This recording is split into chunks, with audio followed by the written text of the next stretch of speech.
Anak-anak pintar dijual pada orang kaya, namun saat dianggap gagal, mereka akan dikembalikan dan langsung dieksekusi mati. Drama ini berjudul The Defect dan berikut alur ceritanya.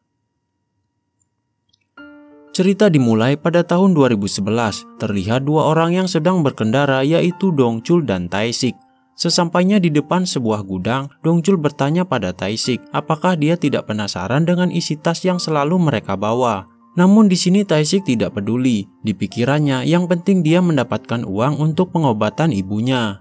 Tae-sik kemudian membawa tas itu dan memasukkannya ke dalam drum bekas. Kemudian ia menuangkan adukan semen ke dalamnya. Namun ada sesuatu yang aneh. Tas itu bergerak dan saat dibuka ternyata ada seorang gadis kecil yang ketakutan dan memohon untuk diselamatkan. Tae-sik yang panik kemudian malah melepaskan tembakan.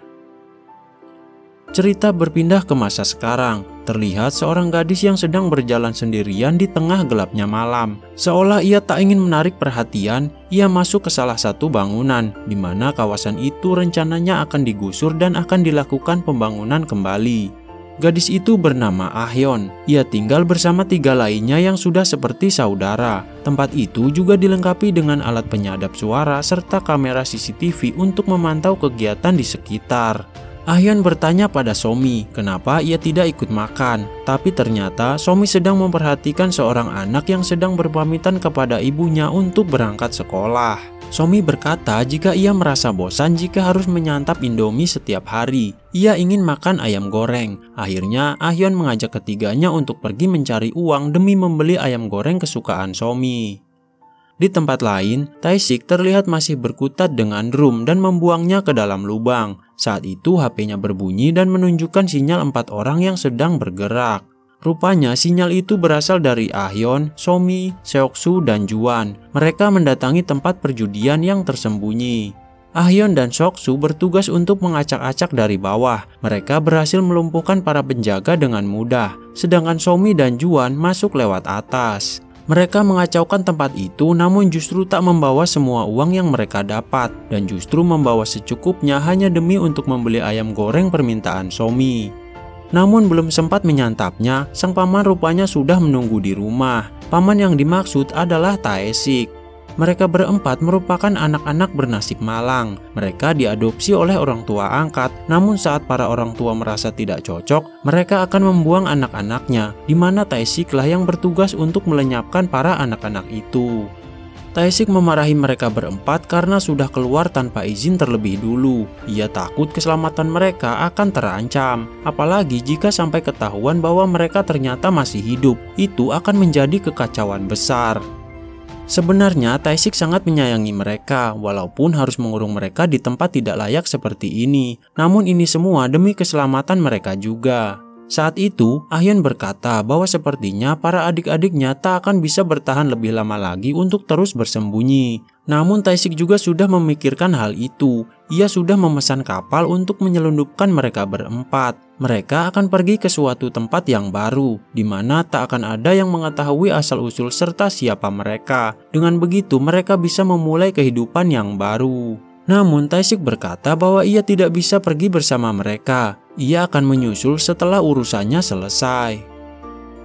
Keesokan harinya, Dongchul dan Tae-sik bertemu di gudang yang mereka jadikan tempat eksekusi. Saat itu Tae-sik berusaha menggali informasi tentang siapakah yang telah mempekerjakan mereka selama ini. Namun Dongchul sama sekali tidak mengatakan apapun yang bisa Tae-sik jadikan sebagai petunjuk.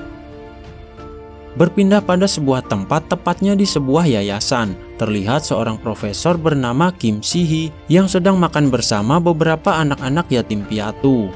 Ia adalah seorang direktur utama di sebuah rumah sakit dan sekaligus pemilik yayasan tersebut.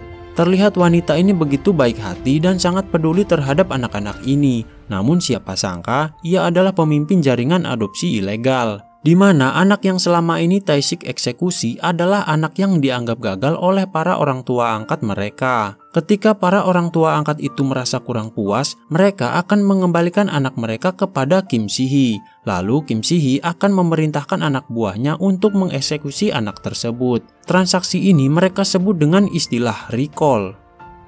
Di tempat lain, kita melihat seorang wartawan yang sedang diikat oleh beberapa orang yang dipimpin oleh Jung Hyun. Wartawan itu dianggap telah mengetahui tentang organisasi mereka. Tanpa basa-basi, Jung Hyun langsung menendang sang wartawan itu hingga jatuh dari ketinggian. Kim Si-hee ternyata juga memiliki anak angkat yang sangat cerdas bernama Kim Ah-yeon. Saat itu, para orang tua menyaksikan ketika anak-anak mereka sedang mengikuti bimbel. Saat itu giliran salah satu anak laki-laki bernama Si-woo yang diminta untuk memberikan pendapatnya. Namun Si-woo merasa minder dan berkata jawabannya sama dengan Ah-yeon. Hal itu membuat ibunya merasa malu. Bahkan skor matematika Si-woo di bawah rata-rata, membuatnya tidak lulus ujian. Saat dalam perjalanan pulang, Kim Si-hee mendapatkan telepon dari anak buahnya jika ibunya Si-woo ingin berbicara dengannya. Namun karena ia sedang bersama Ah-yeon, akhirnya Kim Si-hee menutup teleponnya. Di tempat lain, Dong-chul dan Tae-sik mendapatkan tugas recall. Ternyata itu adalah permintaan ibunya Si-woo. Dan karena Dong-chul sedang sibuk, ia meminta Tae-sik untuk bekerja sendirian. Ibunya membawa Si-woo ke taman bermain karena rencananya Si-woo akan dikabarkan hilang. Dan tak lama kemudian, Tae-sik muncul dan berkata bahwa ia diperintahkan oleh ibunya untuk mengantarnya pulang karena sang ibu tiba-tiba saja merasa tidak enak badan dan pulang lebih dulu. Si-woo yang polos akhirnya menuruti perkataan Tae-sik dan pergi bersamanya. Di sisi lain, sang ibu dan ayahnya berpura-pura mencari Si-woo sambil menangis.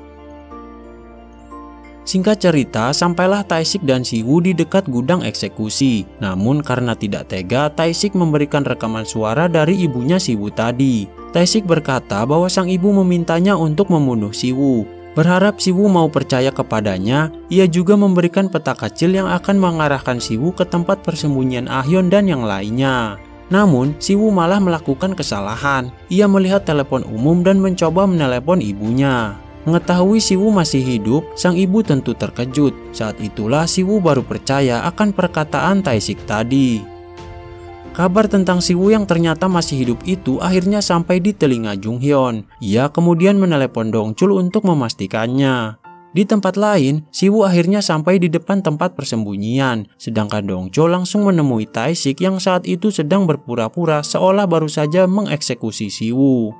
Namun Jung Hyun bersama anak buahnya mendatangi mereka. Tanpa banyak bicara, Jung Hyun langsung menembak Dong-chul dan terjadilah baku tembak antara Tae-sik dan orang-orang itu. Namun, Tae-sik yang seorang diri mampu memberikan perlawanan yang cukup merepotkan. Ia bisa keluar walaupun sempat tertembak di punggungnya.